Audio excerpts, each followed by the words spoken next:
All right. Well, welcome everyone. We are now on part 4 of Dear Church. As a reminder, last week we talked about intersectionality, the idea that our identity and our experience is defined by multiple aspects of our identity, not just race, but our gender, our sexual orientation, our educational level, our religion, the language we speak, all these sorts of different factors. And we talked specifically about sexual orientation and gender, because those are 2 chapters that Lenny wrote about. And some of the big takeaways from that is the importance of being able to talk openly at church about sex and what it means to have a healthy sex life. And we talked about the ways in which LGBTQ folks within the church are still marginalized, even though our denomination has removed restrictions for ordination for those people. And we also talked about toxic masculinity and the idea that many young men are raised with models of manhood that are unhealthy, both for them and for non-male folks in our society. And so we talked about what healthier expressions of manhood would look like, and lifting up female leadership, both in the Bible and on our congregations, and lifting up female imagery for the divine in Scripture and in our language for God. So today we jump into the topic of nationalism. Just something a little lighter, right? Just something a little lighter. That's right. We actually do have, we get a light chapter towards the end. But first we're going to talk about nationalism. And Lenny Duncan starts off chapter 8 by talking about the 2016 election. And he says that during the 2016 election, everyone he talked to assumed Hillary Clinton was going to win. And indeed, so I have here an article from CNN from the end of October 2016. The headline is "New Poll Shows Clinton Over Trump by Double Digits." And what Lenny says is he thought to himself, no, even though all my friends think Clinton's going to win, he was fairly convinced Trump was going to win. And sure enough, Trump did. And he talks about how many of his friends and colleagues lived in liberal bubbles in major metropolitan cities and were very disconnected from other parts of America. And he said, you know, as a young man, he's traveled throughout America and he's experienced a lot of racism that he feels Donald Trump tapped into. So a question that actually the book study recommends we ask is to say, you know, how did the results of the 2016 election change your worldview, or did it? And so, yeah, I'm curious to say, just to see if folks were surprised by the election, not surprised by the election, and then just how it changed the way you think about our country, and maybe what your relationship is to our country.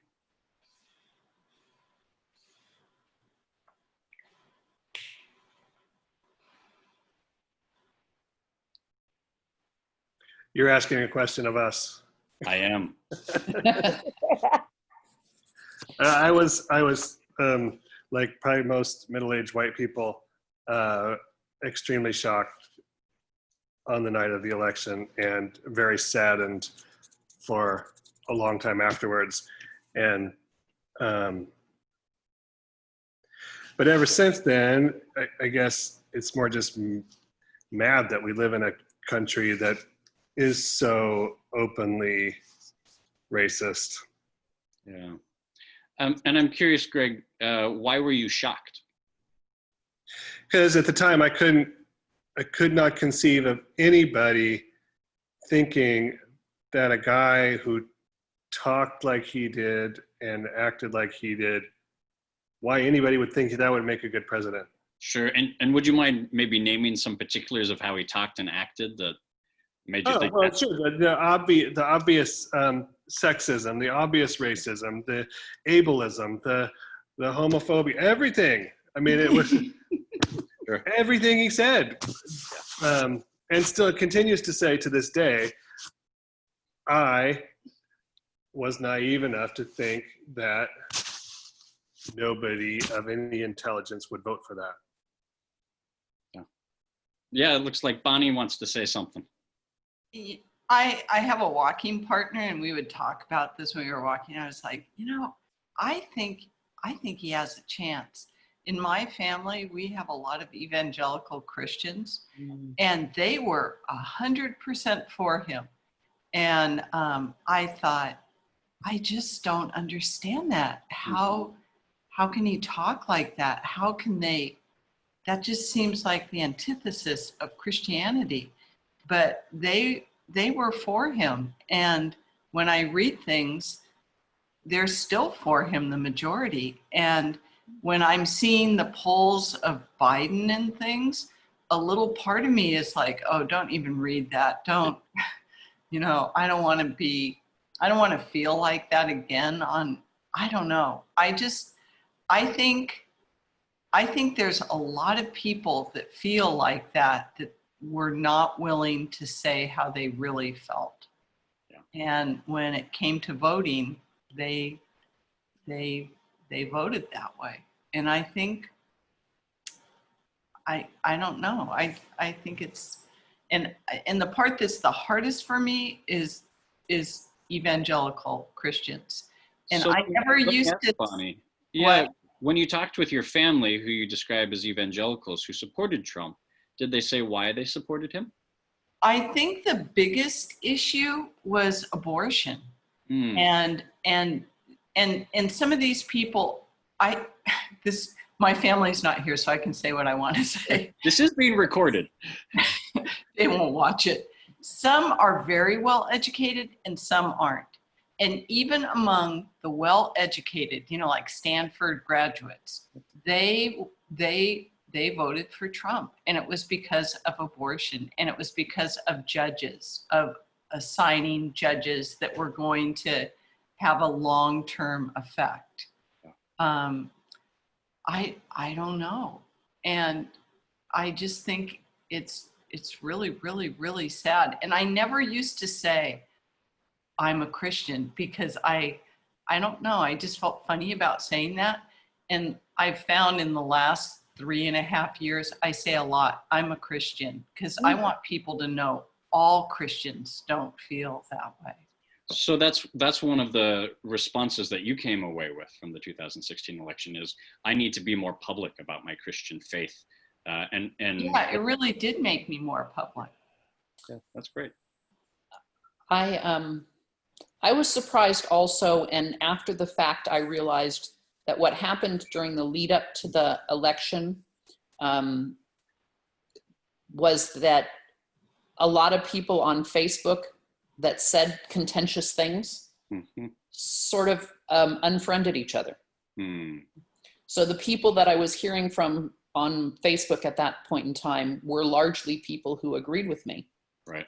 And I know that after the election, I reached out to some of the people who on my Facebook feed that were still my friends on there and said, hey, if you voted for Donald Trump, could we have a conversation? And I had conversations with 2 or 3 different people who all said that they didn't like him personally. They thought he was bombastic and said rude things, but that they were for, all 3 of them said for religious reasons. One, I believe 2 of them were evangelical and 1 of them was Catholic, said that they were voting for him because of that.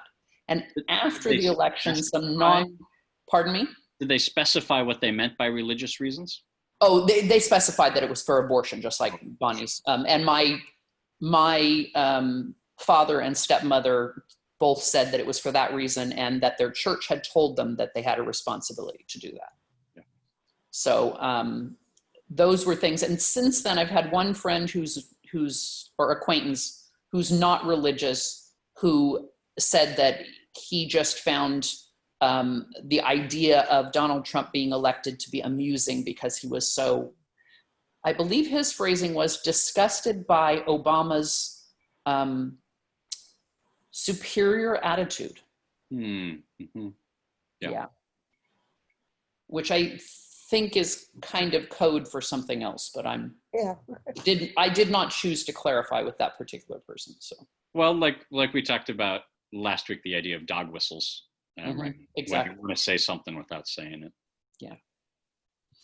All right. Well, thank you for those different ways in which, the 2016 election. It sounds like, Karen, 2016 election pushed you to reach out to people who had different views from you.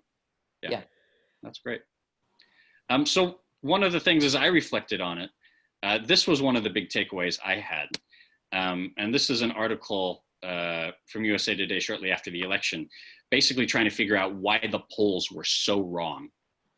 So there was one poll that consistently pegged Trump as the leader in the final months of the election, the Los Angeles Times / University of Southern California poll.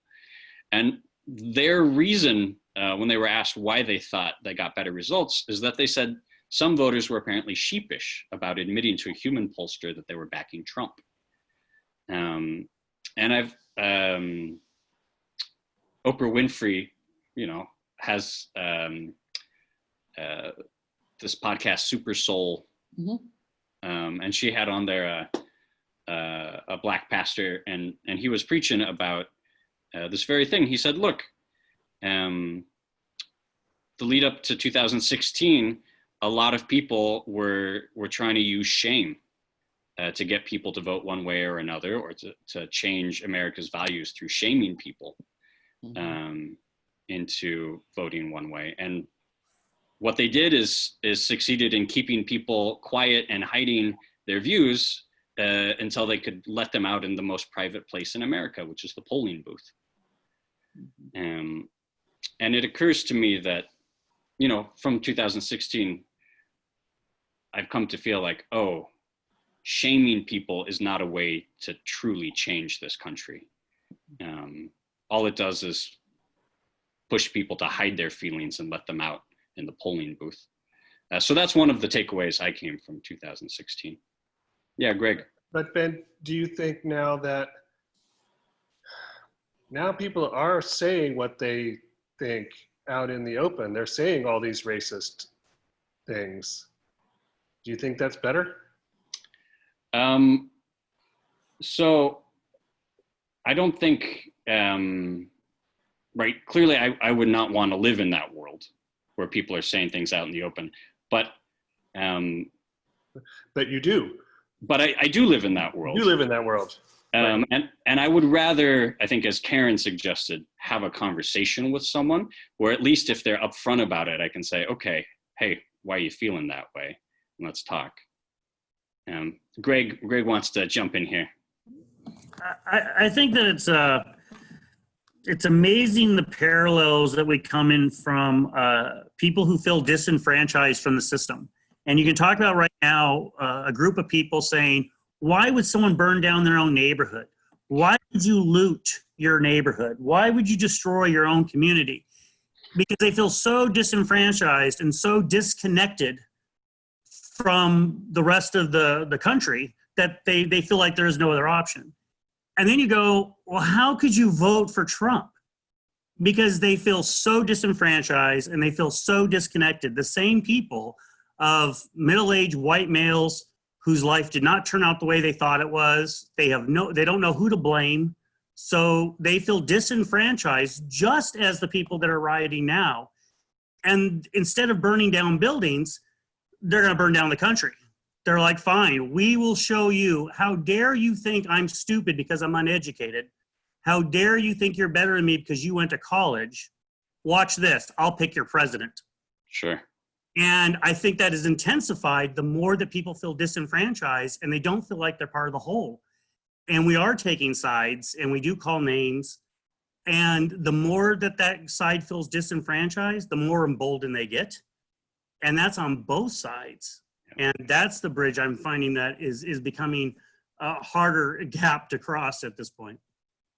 Yeah, and I guess that's why at the end of the day, I would rather have someone speak their voice about ideas I disagree with, rather than hide that and act it out in destructive ways. Yeah, but obviously, I would prefer neither of those options. But that's Well, and I think that having people speak their voice means that the potential is there for hearing them with compassion as opposed to shaming them. Because everything that I read says that shame just doesn't work. It would be really nice if it did. I mean, But it the doesn't. church has tried for centuries to shame people into doing things. I think that made him shove things underground too, didn't it? Yeah, I was going to say it causes all sorts of fun dysfunctions. All right, so that's my reflection. But let's hear what Lenny took away from the 2016 election. So for him, the 2016 revealed what is the quintessential American truth. What is the core of our national identity?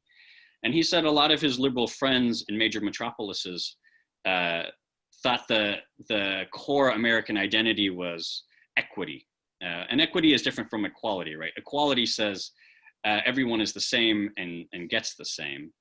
Equity strives to acknowledge people's different states currently and address their different needs in different ways so that they can get to an equal footing.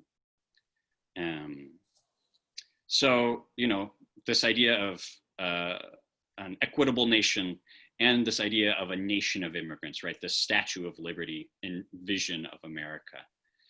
And he says, well, that is one narrative of what is America's core truth. But he says, like in his heart, he has believed and he feels it was validated in 2016 that truly the core American truth is that of manifest destiny or domination.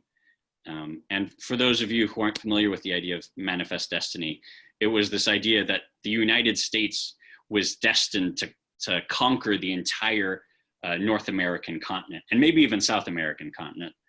And so this is a painting done right at the end of the 18th, beginning of the 19th century. And it depicts the spirit of Columbia traveling westward as this, blonde, fair-skinned European. And you got wagon trains and steam trains and settlers pushing out indigenous people and wildlife.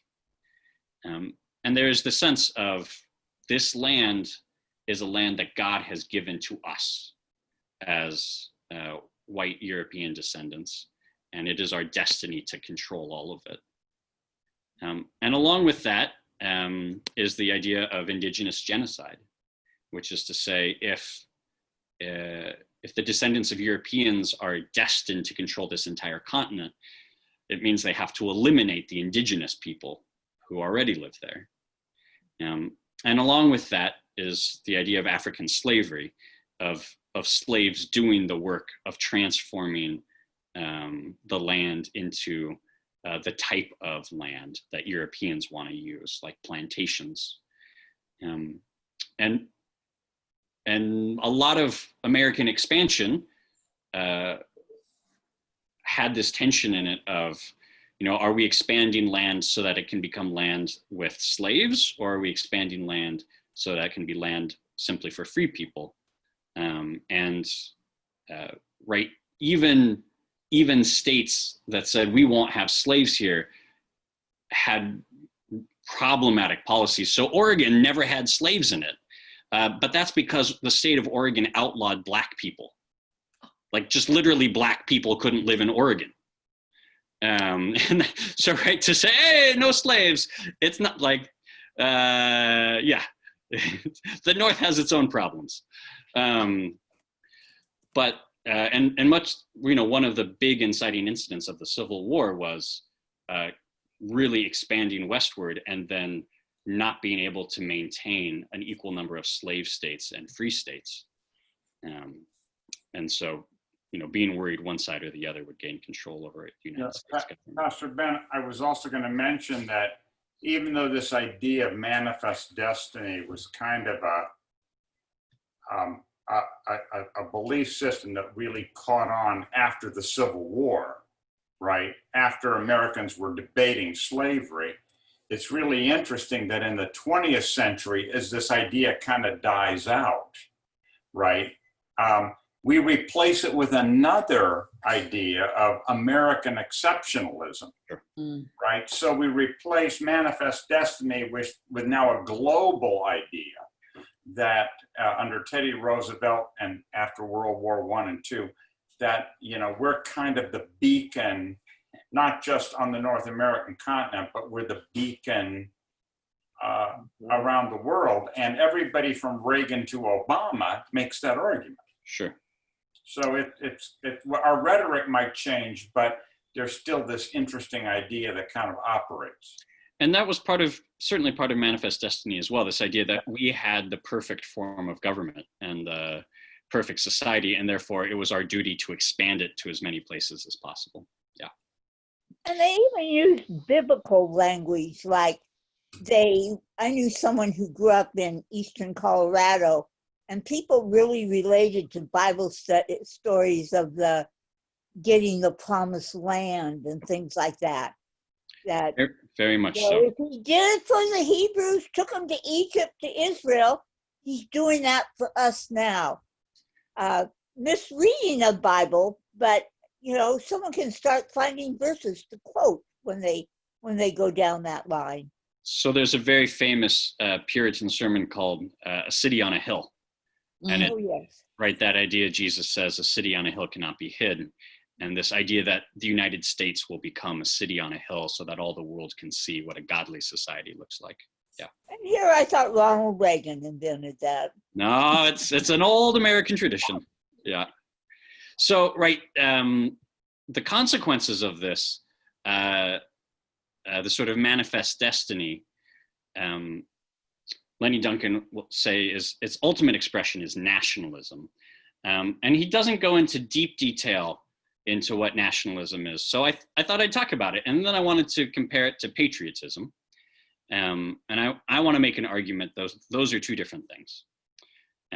So nationalism really arises in Europe in the 19th century as in large part a response to Napoleon conquering so much of Europe.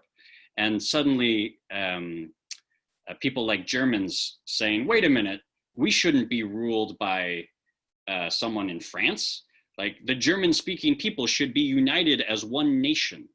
And you know, the French saying, well, the French-speaking people should be united as one nation.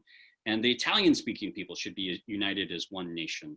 Right, prior to the 19th century, monarchs were really what united territories of land. It was, well, we all have the same king, so we're all part of the same kingdom. And in the 19th century, there becomes the shift to say, no, what should define a nation is a shared ethnic and cultural unity.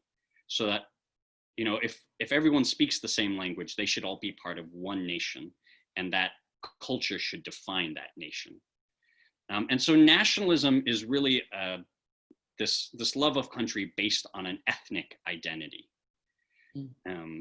And sort of the first problem we see with nationalism is World War I.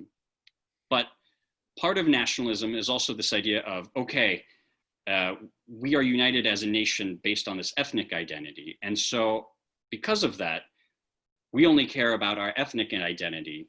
And that means our nation's interests we can put before all others because we don't care about those other ethnic identities. And it's also creates a sort of us versus them mentality of, well, those of us who share this ethnic identity, we're good. Anyone who doesn't share that, they're bad, and we need to unite against them. And I want to compare that with patriotism, which is to say, right, a love of country that's based not on an ethnic identity, but on a values identity. And so I've got this poster here of Superman saying, and remember, boys and girls, your school, like our country, is made up of Americans of many different races, religions, and national origins. So if you hear anyone talk about a schoolmate or anyone else because of his religion, race, or national origin, don't wait. Tell them that kind of talk is un-American. Keep your school all American.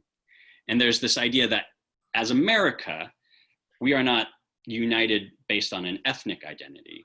We are united based on a value system that allows for a uniting of a variety of ethnic identities.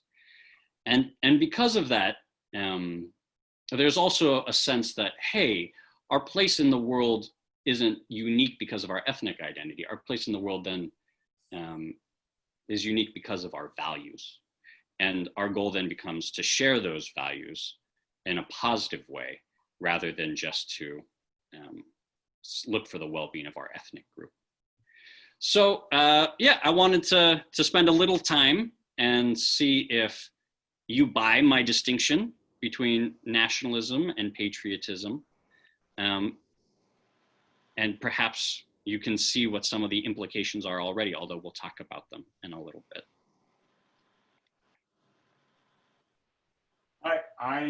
I actually buy the distinction. I think it's an interesting one. I think that the Superman story goes deeper in American culture and talks about socioeconomic differences, and people start at different points, but they've got this opportunity to, in a sense, in theory, to be all inclusive in the culture.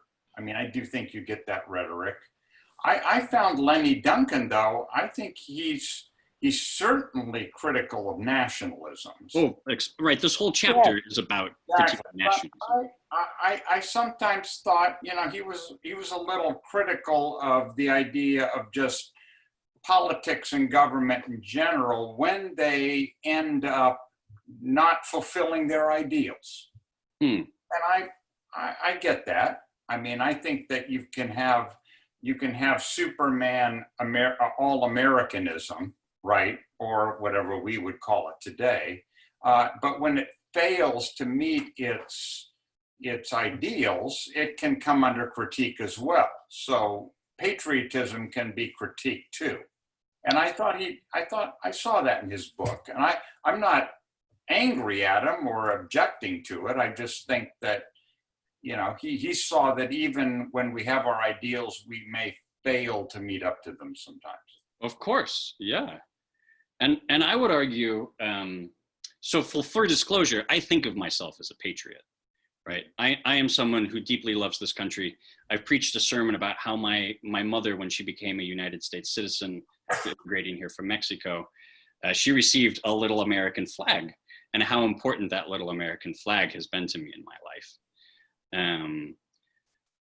But to say, I feel like, for me, patriotism means knowing what the values are supposed to be of this country, and then actively critiquing our nation when it fails to live up to those values.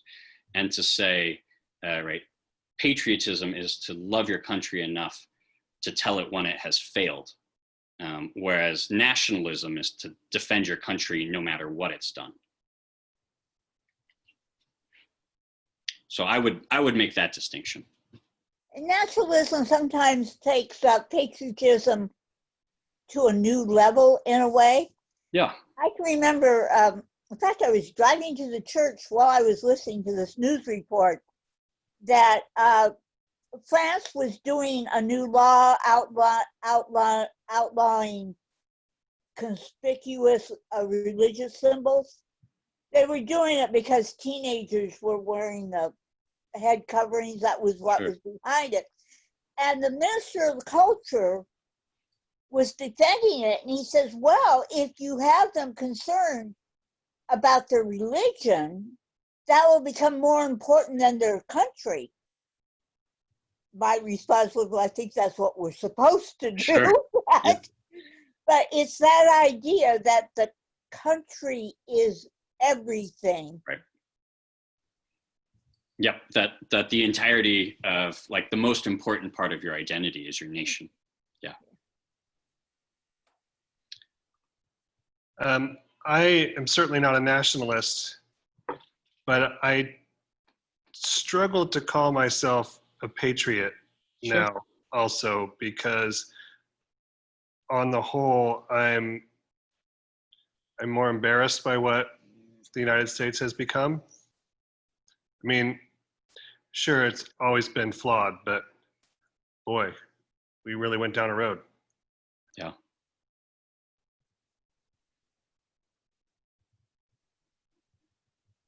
Ralph, are you jumping in? Yeah. Good.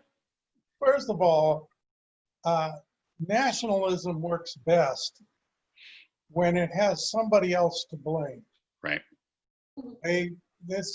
And scapegoatism is a form of nationalism, and I kind of think that's why Trump went after immigrants, Hmm. because he was looking for a scapegoat and basically trying to change us from a patriotic country to a nationalist country, so that he could lead us around a little bit more fear-based policy.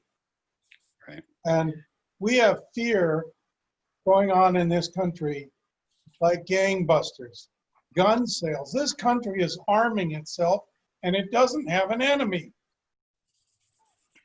That ought to scare us right down to our shorts.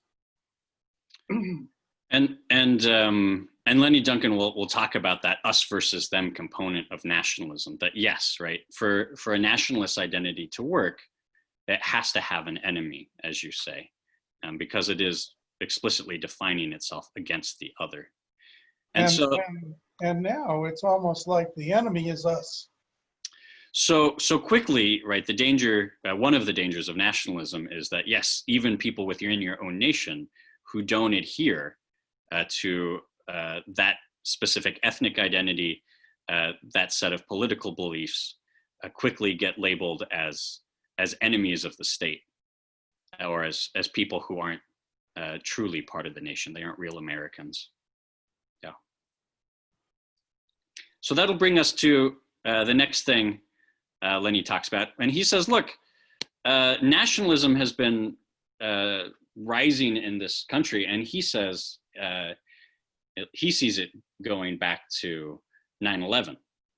And he said, look, the response to 9/11 could have been one of unity and rallying people together, but what he saw was this rhetoric of the United States versus Islam. And once again, that classic us versus them nationalism, that sort of American values are at war with Islamic values somehow. Or that idea of, I think it's George Bush who said, they hate us for our freedoms. And so, yeah, that's scapegoating, right? Who's our enemy? This group of people who are ethnically different than the majority of Americans. But he says, look, we also see it in terms of closing our borders to refugees. This idea of why do we care what other people's problems are? Like, we got to take care of America first, and everyone else, they're out of luck.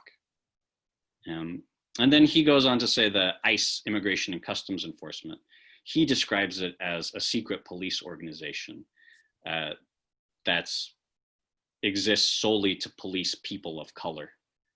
And right, ICE does have many plainclothes officers, and as we have seen in the past few years, has no qualms about separating families and detaining children in prisons by themselves. It's also important to note, right, this is not unique to Trump's administration. Obama was called the deporter in chief because he under his presidency deported more people than any other president. So to say this is not new. This has been happening for quite some time. So yeah, some modern expressions of nationalism.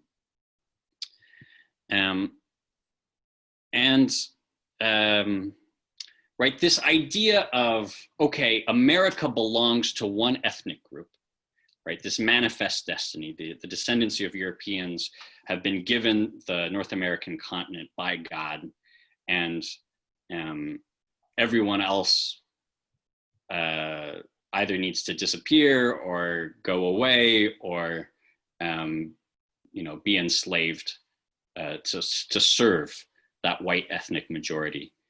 Right, that is sort of the ultimate expression of nationalism in this country. But that idea of we own this land and everyone else needs to get off, that can express itself on a more local level as well. And so Penny Melvin notified me about this video, which went online yesterday. And it's a video taken by a young African-American woman while sitting on the lawn of a Lutheran church in North Hollywood. It's about 5 minutes long, and it's heartbreaking. But I encourage you to watch it, and as you watch it, think about what ways are the rhetoric around that you hear similar to nationalist rhetoric. And we can talk more about it.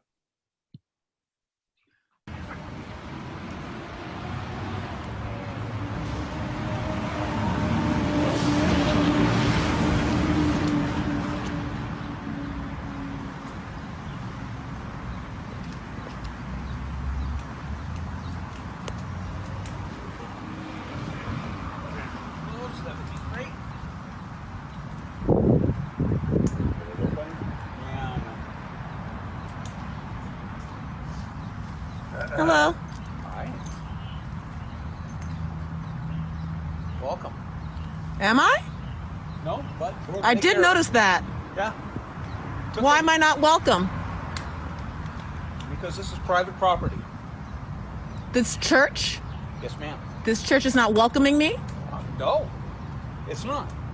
We have a lot of problems with people here from the park vandalizing, and we don't want anybody on the private property. You want to stay on the sidewalk? That's okay. The mayor says you can have all the sidewalk you want, but you can't be on the grass. That's our property. Have I vandalized anything? You haven't. But we Do have I lot pose a of threat or harm to you?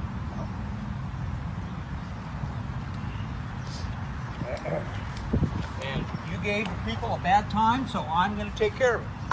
How did I give people a bad time, sir? You told them there's no trespassing signs, so I'm putting a no trespassing sign right here. Did you go buy that just now for me? That's for you. That's For anybody so else to unwelcoming. On church property. On church property. Yes, ma'am. You know, we used to be real nice about it. You could still be very nice about it. You're choosing not to be. Not anymore. Sorry. When people aren't nice, we're not nice. How have I been unkind to you, sir? Yeah. But we have to treat everybody the same. All lives matter. I said nothing about any lives, sir. No, and I'm sorry, but I'm telling you, that's what we have to do. Because we have to protect ourselves. So, as a church, in your defense that all lives matter, you want people to go away? No, ma'am. I just want you to, if you want to be here, you can stay on there. There's a whole park. There's 87 acres over there. You can go and you can be in the shade. And you don't want to be over there? It's the fact that you're demanding that I can't be here. I'm not demanding anything. I'm saying no trespassing. This Okay. is private property. I have to protect the church. That's my job. How am I threatening the church, sir? I'm protecting the church from everybody. Not just you, everybody. And when I put up no trespassing signs and somebody tears it down, and then somebody is here trespassing, and the police come and say, I can't do anything because there's no trespassing sign, I say, okay, So this is the precursor to you calling the cops. this is it. I see. They already did. And they said, we can't do anything because there isn't a no trespassing sign. So you're willing to call the cops Yes, ma'am. for someone who's sitting on some grass when there are clear crimes that they could be taken care of? Yes, ma'am. That's where our tax dollars are going. You know what? There's no tax dollars that has to do with this. This is a So then don't call the private cops. church. That's where our tax dollars get involved. Well, Hi there, miss. Hi. Nice to see you. Hi. yeah. You know, it's really not about you. It's about the fact that we did ask people to get it. Okay? Well, I think And we that's understand. really all we And need. apparently it's for- But see, I am clearly not bothering anyone. I'm clearly sitting here doing work. So this is in excess of anything that needs to happen. You could have come and spoken to me directly and not called other people to go ahead and usher me off the property. We all worry about our own lives. I'm not, how am I threatening your life, miss? Because you're arguing with us. That's threatening your life? It's resisting our property, and we just can't. We wish we could. You know, I could tell you for hours what has happened here. Because What has happened? I'm curious. I would like to know. We have a preschool. The kids come into the temple. We can't have people sitting around. We have to protect. This people sitting around would threaten the children. You don't know what they're going to do. The guy went out. That sounds like a concern out of fear rather than you telling me what they have done. You apparently have your own agenda. I don't have an agenda. I'm clearly here just getting work done. You want to see? I'm looking up campgrounds and looking at how to explore and see my family. We have an incredible park across the street, but we just can't. We have to be so careful. I don't mind you being careful. God bless you. I know you have the good intentions, but we've tried and we've been burned so many times. So many. How have you been burned? You know, I could tell you, assault on our secretaries, indecent exposure with our kids, vandalism. Are you worried that I'm going to do that to your children? Across the street from us. Are you concerned that I will do that to your children? Honey, I don't know. You do what you need to do.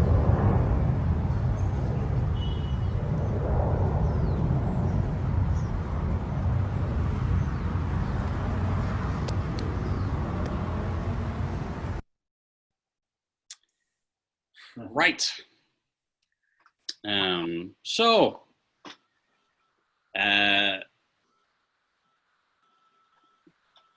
Did anyone see in that ways in which a nationalist mentality might have been expressed in that congregational level?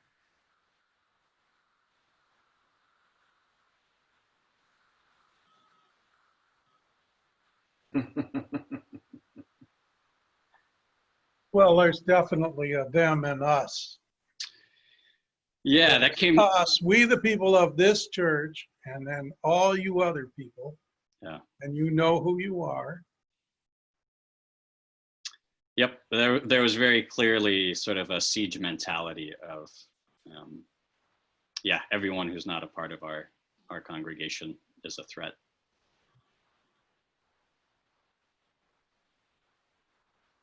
Somehow I doubt that if I had been sitting there with my laptop open like she was, that they would have made the stink like that. I think it's because she was black. That's all. Could be.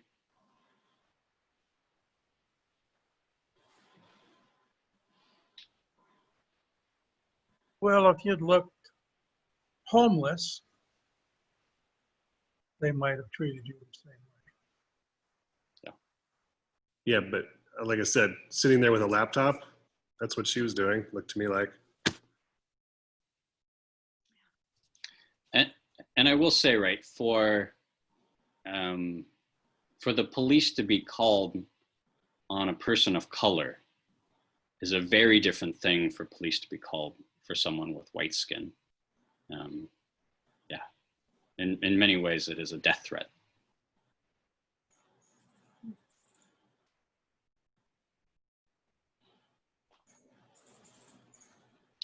Okay, so a few other comments about this video. I said it's a Lutheran church. It is a Wisconsin Lutheran church. So some of you know what that means. So within the Lutheran world, there are two major Lutheran denominations. The ELCA, our denomination, is the largest Lutheran denomination. There is a smaller and more conservative denomination called the Missouri Synod. And then there's an even smaller and even more conservative denomination called the Wisconsin Synod. And so this is a congregation connected to that smallest and most conservative Lutheran denomination. Of course, no one on the internet will make that distinction between Lutheran churches. And heck, most people won't even make the distinction between Christian churches at all. The other thing to say about that video is that I have had conversations very similar to that one nearly every single week, but they've never been filmed. So frequently people try to sleep on various parts of our church property. And I frequently have to ask them not to. And the reason is because we have found that when we allow one person to lie down on our church property, other people begin to lie down on our church property. And it very quickly results in large amounts of trash scattered around our church property. And in fact, during the initial days of the pandemic, during the shelter in order place, I tried to spend about 3 days working from home. In that time period, several people began hanging out in the church courtyard, resulting not just in trash everywhere, but in feces throughout our church courtyard. And actually the Zimbelmans did a lot of work to clean that up. But to say, right, so there's a part of me that very much empathizes with those church workers, of me having to say to people, look, it's not about you. It's just, if we let anyone do this, it goes bad really fast. What we do try to do at the congregation is say, hey, we have these benches. We encourage you to sit on this bench. Or we do have certain areas like the front lawn under the shade tree where we say, if you want to stretch out in the shade, you're welcome to stretch out here. And I will say the other thing that I try to do, and that I encourage everyone else on the staff and in the congregation who has these conversations to do, is like sit down and like talk to the person, get to know their name, find out what's going on, so that it's not an us versus them. It's a, hey, you're a guest at our church. Can we, help you understand the ways in which we want to be hospitable to you? And the reasons why it's problematic for people to stretch out with their stuff here. Yeah. So that was on many levels a heartbreaking video for me to watch, because I felt convicted, and I also recognize the damage those interactions have. Yeah.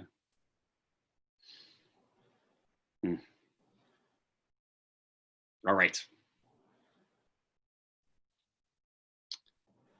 So then Lenny Duncan says, all right, so he talks to us about nationalism.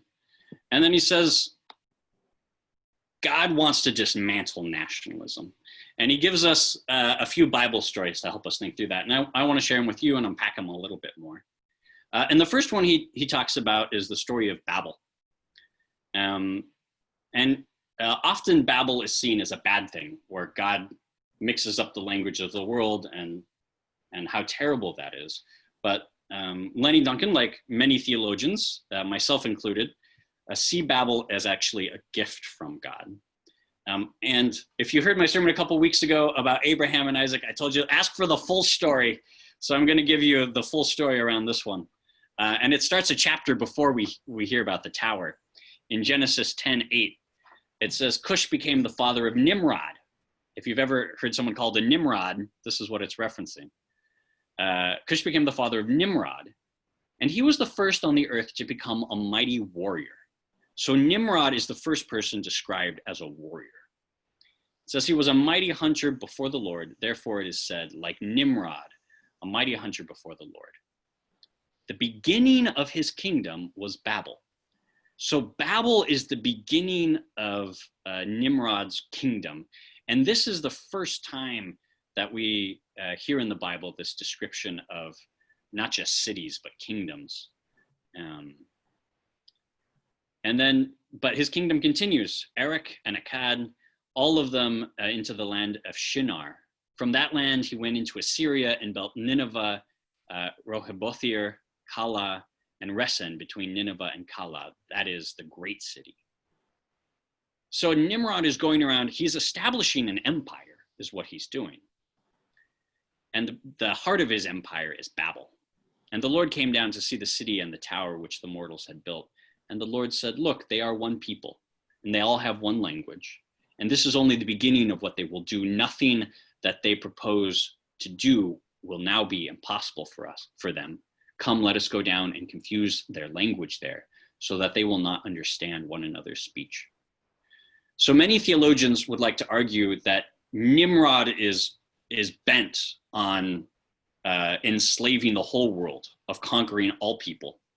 And the fact that everyone speaks the same language is allowing him to do this.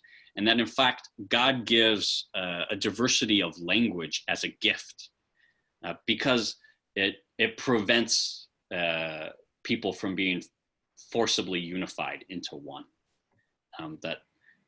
God says, no, let there be diversity so that in diversity there can be freedom.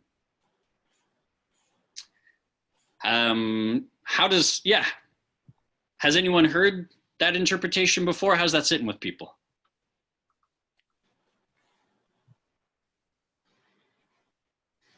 Greg's got a finger. What is that, Greg Massa? Sorry, that was the first time. Oh, okay, sounds good.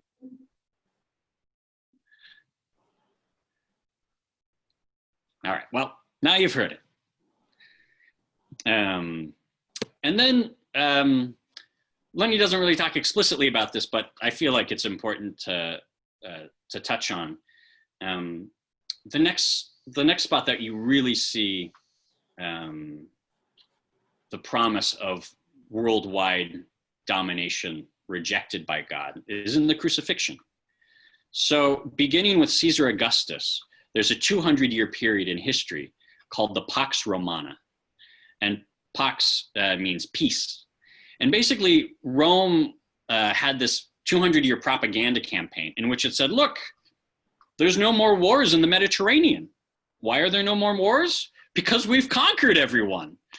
So if we just rule everyone, these nations won't fight with each other. How cool is that? We've brought peace to the world. And so on the left, I've got this idyllic picture of, Rome and the prosperity that its empire has brought. But the crucifixion is seen by many theologians as Jesus revealing the truth of the peace that is a lie. So to say, Rome claims it has brought peace to the world. Let's show you what that peace looks like. It is the crucifixion of an innocent man. That's the peace that Rome brings. And to say all empire is built on the domination and subjugation of others. And so true peace can't come into this world through conquest. Anyone heard that idea of the crucifixion as revealing the lie of Rome? I gotta preach more. Okay. Anybody who lived in any Roman territory knew the lie of Rome. They did it by terror. They sometimes lined roads with crucifixions of whatever group they were against at the time. So, no, I had not heard this particular crucifixion doing the lie of Rome, but I don't know if all Romans would have figured that out. I do think that people who learned of Christ actually gained hope and knew there was something else besides the Roman Empire. Yeah, I think you're right that the kingdom of God gave people an idea that there could be a different reality other than the one Rome offered them. Yeah. I'd like to add a little bit to this as well. Sure. Subjugating and ruling with the Pax Romana, that also meant keeping different tribes in conflict with one another, right? You start saying this tribe is doing this, and you get the other tribe, and you have this, and you're ruling them by their own fears that they've already had, right? So the Christianity broke that apart, right? Because then you had these tribes that began to believe in this same Jesus, the same Christ, and then that was a threat to the kingdom of Rome, right? So that's just kind of an interesting kind of way that I was seeing some of this as we were talking, is like a break in nationalism, that Christ is this, that God is this breaker of nationalism. So certainly that is the hope, is that, yes, right, that Jesus would become a unifying figure between nations that had previously been at war, or tribes that had been at war. Clearly, historically, that has not borne out frequently, but sometimes, yeah. All right. Then, one of the next major spots is the Great Commission. And so this is after Jesus has been resurrected from the dead. And you may remember a few weeks ago, we heard Jesus, and he sent his disciples only to the tribes of Israel to preach. And if you just read that part of the story, you might think, oh, Jesus says, only stick with your own ethnic group. But then at the end of the gospel, the resurrected Christ says, all authority in heaven and on earth has been given to me. Go therefore and make disciples of all nations, baptizing them in the name of the Father and the Holy Spirit, and teaching them to obey everything that I have commanded you. And remember, I am with you always to the end of the age. And so Jesus has this moment where he says, okay, this gospel that I bring, it's not just for people of one nation or of one ethnicity. It's for everyone in the world, of every nation. And I want you to go there, and I want you to teach them about it. And if we just stop the story there, we might also think to ourselves, oh, okay, this is another form of colonialism or subjugation, right? We're going to go and we're going to impose our culture on other people's culture, and we're going to teach them how to become Christians the way we are. But you need to continue the story to the day of Pentecost. And Pentecost is understood as the birth of the church, and it's also this profound theological shift in the ways in which people think about religion and ethnic identity. Because on the day of Pentecost, it says, all of them were filled with the Holy Spirit and began to speak in other languages as the Spirit gave them ability. Now there were devout Jews from every nation under heaven living in Jerusalem. And at this sound, the crowd gathered and was bewildered, because each one heard them speaking in the native language of each. To say, many religions believe the sacred text of their religion can only be properly understood in the original language. So the Quran is not considered the Quran unless it's in Arabic. Every Jewish synagogue has a Hebrew school so that children can learn to read the Torah in the original Hebrew. Very few Christians know ancient Greek. And that's because we believe that the gospel can be expressed in every single language and in every single culture. And what that means is our job as Christians is not to impose our culture on other people. Our job as Christians is to learn other people's language and to share love with them in the way that they are, in the language that they already speak, in the culture that they already understand. Does that distinction make sense to you all? Right, so explicitly, if nationalism is saying we need to all be one ethnic group, we need to all speak one language and have one culture, the day of Pentecost says no. In fact, God has blessed every single language and culture as a way to express the divine, as a way to express the gospel. Our calling then is to celebrate each and every one of those languages and learn how to speak God's love in it. Yeah, so the exact antithesis of nationalism. All right, so then I want to end this chapter with this question, to say, how does Jesus challenge your relationship with your nation? Yeah, as a Christian, what do you feel like your responsibility is as both a Christian and an American?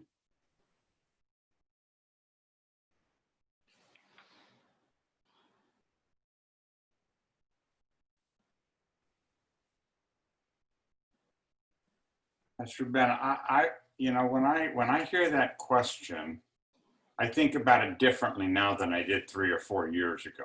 Oh, okay. How has it changed? Well, on the one hand, I feel more in love with my country as an idea than I did 3 or 4 years ago, but I'm also, I think, more disgusted with the way that it functions every day than I used to be. And I think about that question, though, more, you ask it of me as an American, but I think, how would a pastor in Tanzania or Iceland ask the question of a person there? Yeah. And I think what begins to happen is you begin to see how people from 167 different countries who are Christian have to grapple with that question the same way I do. Exactly. You know, Yeah, it's not a uniquely American question. yeah. And so, I mean, I've been raised in this kind of American exceptionalism idea, and this democracy as a reigning functional political system, right? Which is the best. And I maybe even on a good day believe that's true. Yeah. Okay. I like monarchy, but, you know, and I like Saul and David and, you know, those guys, but I'm not sure that I would say that's the best form of government. But nonetheless, I keep thinking to myself, you know, Christians, and you take a country like Nigeria that has more Anglicans in it than England, right? When you ask an Anglican in Nigeria that question that you just asked me, he's not going to answer it by saying, well, you know, it's all about the United States. Right. He's got his own or her own place of identity, just like I've got my partial place in this little dusty town of 100,000 in Northern California.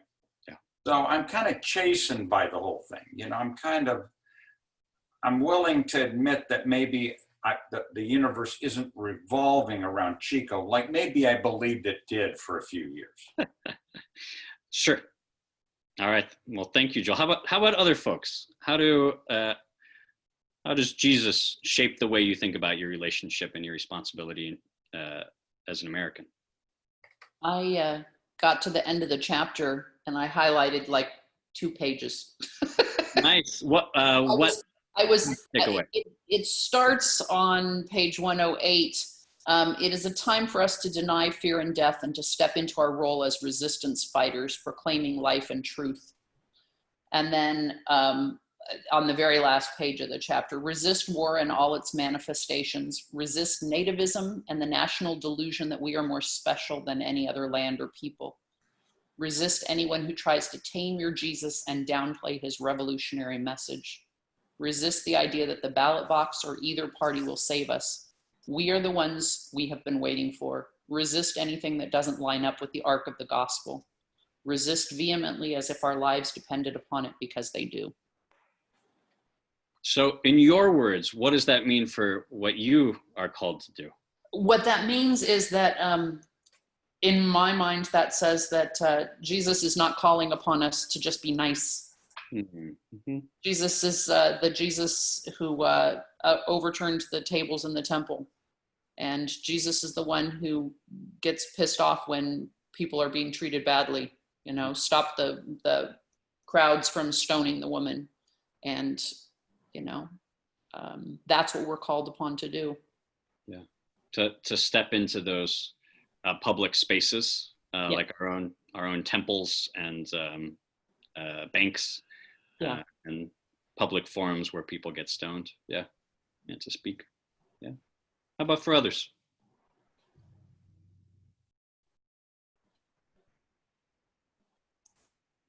I think even just being a follower of Jesus, but also being part of the Lutheran Church, where I was absolutely ashamed that I missed this most of my life, is I've always been one of those people that told people that I'm Lutheran, and if I wasn't, you know, raised in it, I would have chosen it, because I was so proud of the background of our church. Sure. Background of Martin Luther speaking truth to power and standing up against the system and making people uncomfortable, and why I never made the connection that we should be doing the same thing. Sure.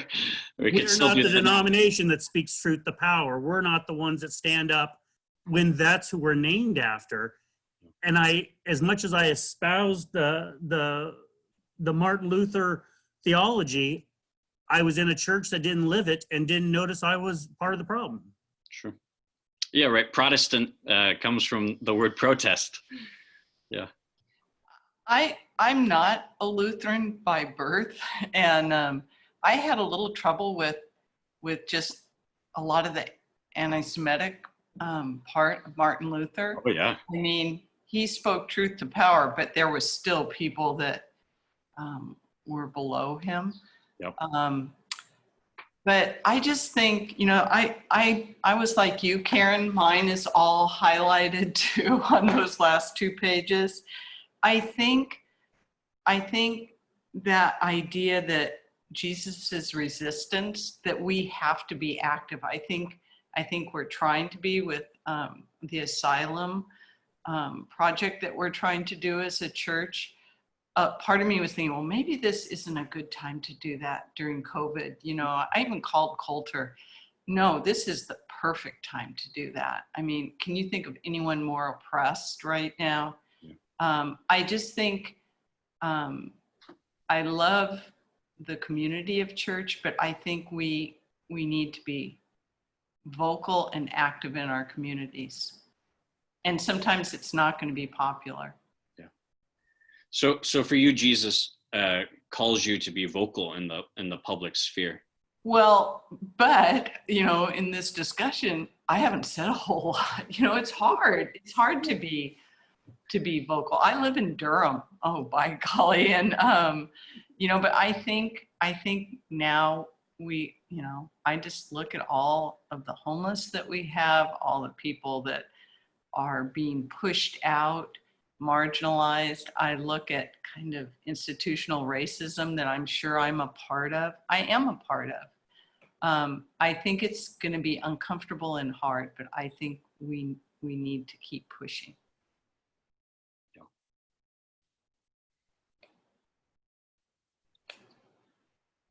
I would say, for me, right, I have some friends who say, I want to run away and move to Canada. Okay, right now, Canada won't even let us across the border, nor will Mexico. But this idea of I'll just run away to somewhere where it's easier or I like it better, to me, Jesus says, no, you are called to address the sin in your own nation. And also to say, yeah, right, I can't just bury my head and say, I don't want to pay attention to politics. To say, no, my nation is acting in my name. I need to make sure that this nation expresses the values that I receive from Jesus. Yeah. And when I said at the beginning that I've started saying much more vocally, I'm a Christian, and people friends that know me that aren't church friends, they're like, what's happened to you? What's going on? And I just think there is kind of a feeling that if you're involved in a church, or that it's kind of the status quo. And I don't think that's what Jesus was. No, certainly I not. don't think he was the status quo. And I have often found it very poignant. So all of you have undoubtedly recited the Nicene Creed at some point, because we often say it during our worship services. The Nicene Creed was developed in the year 325 because Constantine, the emperor of the Roman Empire, said, hey, I kind of like this Christianity stuff. I want to learn more about it. What are the beliefs? And he was talking to a bishop who said, well, some Christians think this, some Christians think that. We're kind of divided on the issue. And he said, no, I want the answer. And so he, sent out a letter to every bishop in the known world. And he, along with that letter, sent out soldiers to make sure the bishops would answer the letter by coming to this convention that he held in Nicaea. And so, he rounded up all the bishops and he sat them in a room, and then he walked in and he said, you don't get to leave till you tell me what it means to be a Christian. And I feel it is not a coincidence that they include in the Nicene Creed, along with things like, Jesus is the only begotten Son of the Father, and that he was resurrected from the dead. They are sure to point out that he was crucified under Pontius Pilate. Right? Is it because they don't like Pontius Pilate? in my mind, it's a way of saying, this emperor is treating us nice right now, but let us never forget who killed Jesus, right? It was a Roman governor.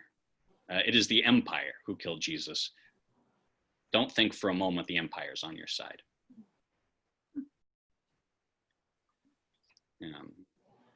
All right.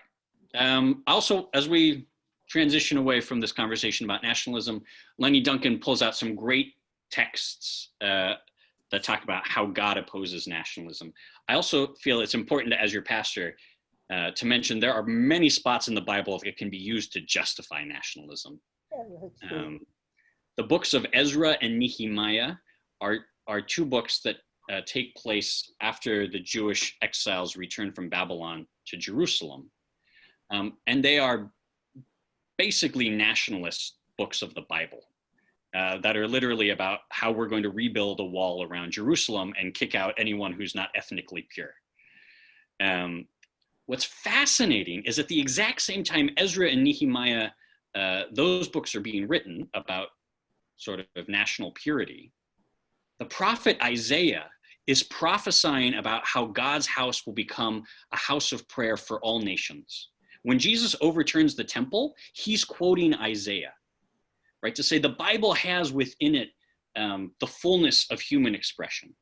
And so it has in it that tendency to want a sort of defensive us versus them nationalist identity.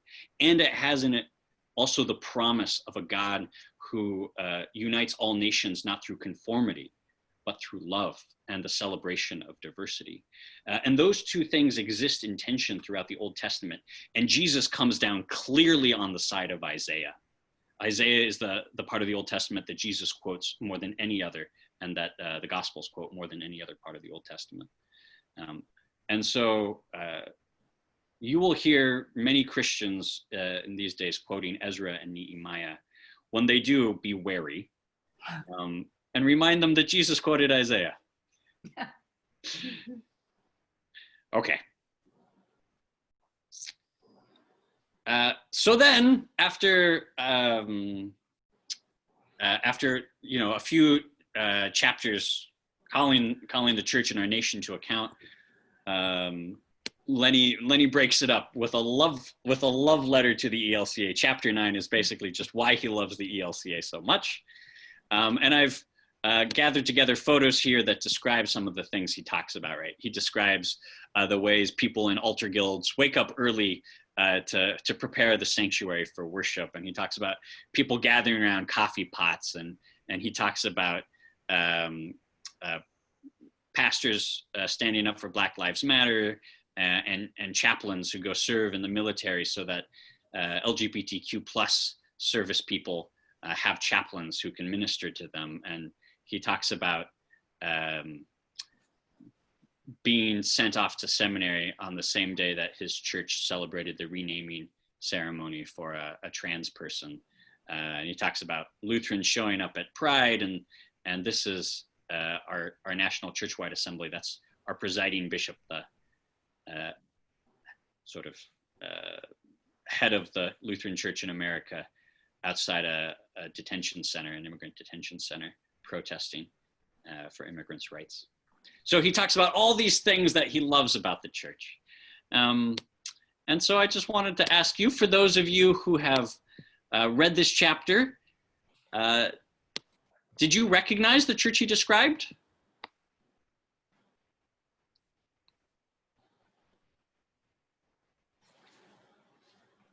Absolutely.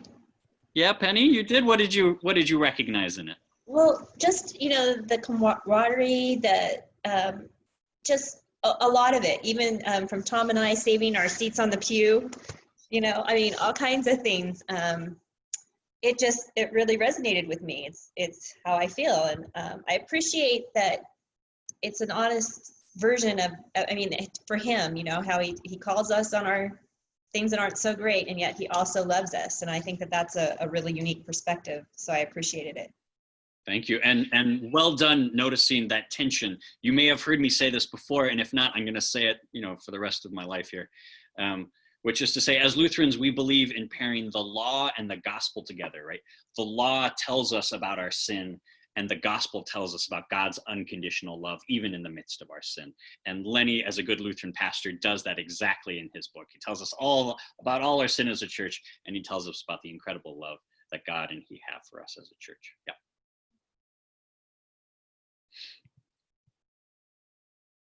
How about other folks? Did other folks recognize the church he described?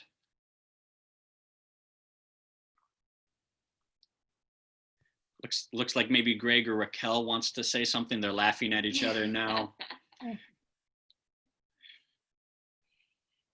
All right. Well, we'll move on then. Oh, He did make me think about what is sort of great about faith in itself. And sometime in the late 90s, someone wrote a letter to the ER saying that Faith Lutheran had no standards. The pastor at the time thought that was a wonderful compliment. And I knew 3 different people who came to us from other churches who took credit for having that letter sent about them.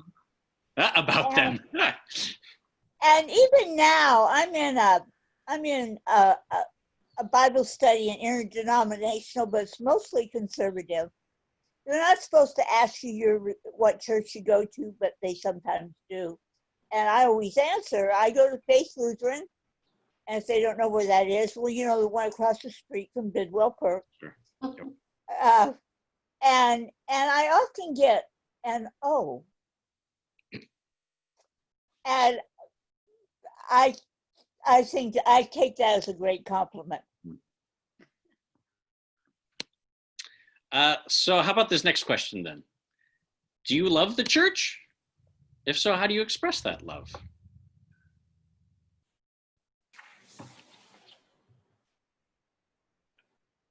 I think I kind of answered the way Lenny does, which is I haven't left it after 30 years. That's got to be good enough. In other words, I think there's this tendency for people in this culture particularly to kind of church shop. Sure. You know, and pastor shop.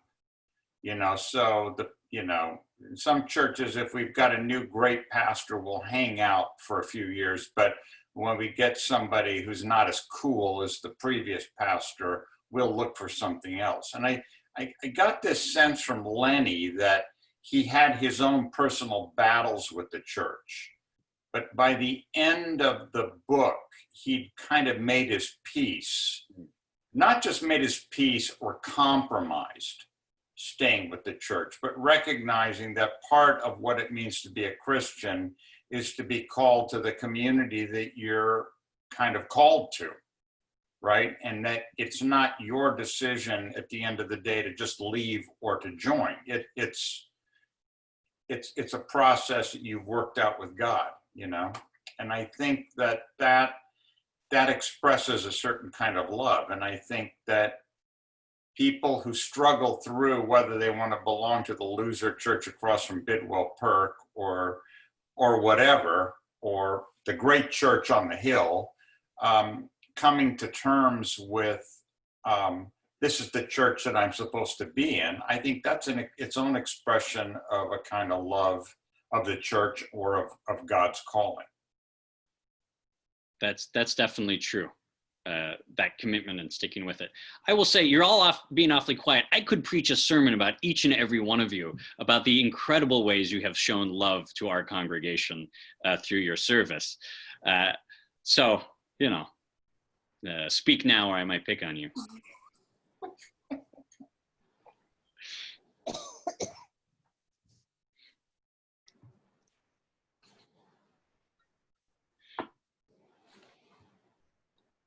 All right. Jamie, you going to say something?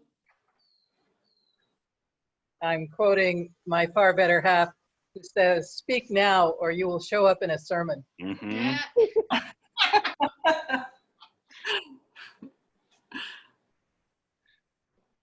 All right. Well, we'll let it slide this time. All right. Were there so these are the questions in the back of the book, because I was trying to figure out what to say about this chapter.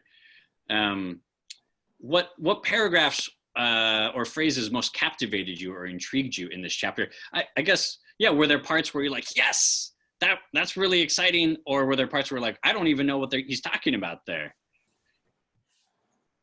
All right, Bonnie. Okay, on page 120, at the very bottom of the page, I said, he said, what's needed to dismantle white supremacy in this church is a scalpel, not a broadsword, and its fine edge sharpened on a bedrock of love. We are engaging in soul surgery. That requires organizing and community, and you can't do that without love and relationship. Yeah. And that's what I see. That's why I'm really drawn to Faith Lutheran, because I see that happening, and it has to happen within, or I think it's more effective within the whole of a community working together. And a lot of times I'm really proud of Faith Lutheran. I feel like we're trying. Thank you. Yeah, and I so agree with that sentiment. And I believe it is only through relationships that people change. Yeah, and it has to be a relationship of love. Yeah.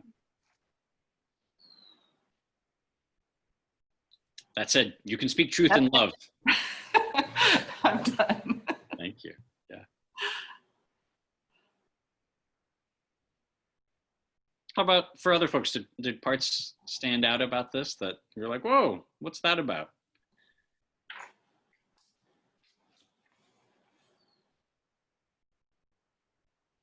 I don't know the exact spot now, but he talks about Jesus's love.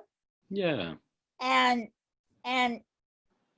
you know, the golden rule, according to most of the Gospels, it says, love your neighbor as you love yourself. And I've always thought my neighbor doesn't get a bargain with that one at all. But in John, he ups the ante. He says, love your neighbor as Jesus loves you. Yeah. And if that becomes our motto and that becomes our goal, then I think we really do benefit the world. And we will probably make people say, oh, you belong to that church also. That's a wonderful reminder, yeah, that Jesus calls us to love others even more than we love ourselves. Yeah. Yeah, because sometimes it's hard to love ourselves. Lenny just blew me away, because here he is, in my opinion, going after in each of the chapters, talking about things that we're doing and marginalizing people, being cognizant of it or not, and then bam, all of a sudden he just does a 360 and says, I love this church. And I just was shattered by this particular chapter and trying to figure out what he's trying to say. Yeah. Shattered, like in a good way, like, oh, I'm so moved, or shattered in like, I don't know what to make of this. More not knowing what to make of it. I mean, is this part of his strategy to pull us back again? I mean, he's been shoving us and attacking us all throughout, but then he just says how much he loves the church, and people that were the most resistant to some of the things he had to say, they had tears in their eyes and they were questioning when he was trying to preach, and that he became their favorite preacher. I don't know. I'm anxious to read the rest, because Sure. I'm wondering what's going to happen next. And I will say, I think like Joel suggested, right? People could have left Faith Lutheran years ago if, they didn't like the pastor or something. And many folks stuck around. And so they don't have to. And Lenny also doesn't have to stick around in the ELCA. And he does for a reason. And his reason is, at the end of the day, he does love this church. And the only reason he's going to put up with, all the crap that he puts up with is because he loves the church. It's so much easier to walk away from a relationship that's imperfect than it is to stick around and make that relationship work. Pastor Ben, I was just thinking when in this conversation here, it all relates back to your sermon last week. How so? I'm trying to Well, remember what I said last week. Your sermon was about working on things when things were getting rough Yeah. with you and Annalise, and finding the time to, I feel like that's what Lenny's doing in this chapter. He's saying, look, I'm giving you all this criticism, but it's because I want to keep working at this relationship to make it better. Yep. To make it stronger, to improve it. Yeah, exactly. And I think, right, once again, that's can connect into our conversation about patriotism of may we love our country enough to fight to make it better.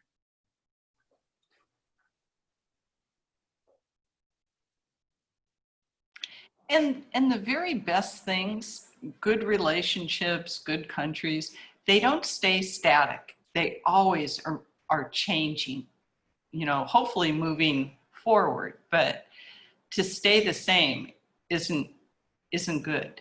Yeah. All right. Here's a closing question. Does the church love you back? If not, why do you stick around? It may be harder to answer this question with your pastor right there. So. Could Annalisa just lead this part? Yeah. I'm not listening anymore. I was just thinking, Ben's had enough of the microphone from our end. You know, I'm reminded of a time when I really struggled with what seemed to be misogyny and oppression in the church towards women. There was a time when I really questioned whether I wanted to stick around in the church for that reason. And through a lot of, questions and meeting with pastors and doing my own kind of soul searching, I was able to resolve a lot of my questions and my doubts, and think about texts in the Bible that were problematic and that are problematic differently. And I have experienced that love in a renewed way. And I'm sure there will be seasons where I will question again and revisit that. But I've still found it to be the language of my heart that I speak, and that speaks to me the most directly, even in thinking about other world religions, while at the same time appreciating them and the people who practice them. And I love that our church is affirming of that as well, that we're not out trying to convert people and forcing them to change their minds, but that we begin with the love of Jesus. Yeah. So it sounds like you have experienced at time ways in which the church didn't love you, but you have also found other voices at the same time within the church that did share love with you in ways that you needed at that time. Yeah. Yeah, and I think that's always a helpful reminder. The church is always bigger than one person or one congregation. Yeah. Absolutely. I think Lenny's also saying that after cataloging, as Linda was saying, cataloging all of the problems with this church, I think he's essentially saying maybe you could stick with it because honestly, it's not going to get any better anywhere else you go. Yeah, fair enough. Yeah. I think that's the Lutheran insight into human nature, is that you can run, you can look, you can hide, you can search. But at the end of the day, the world won't be the perfect place because you're not the perfect person. It just can't be that way. That's kind of what it is. Mm-hmm.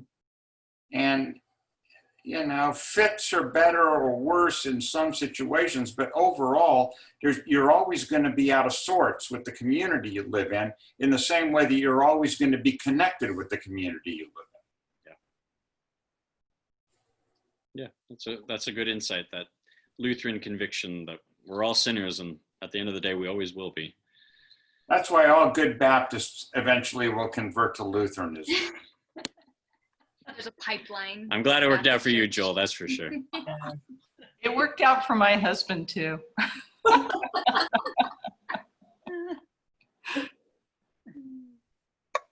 Right.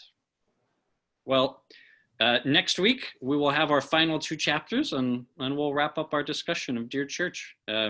Thanks for sticking with it this long. And let's close with a prayer.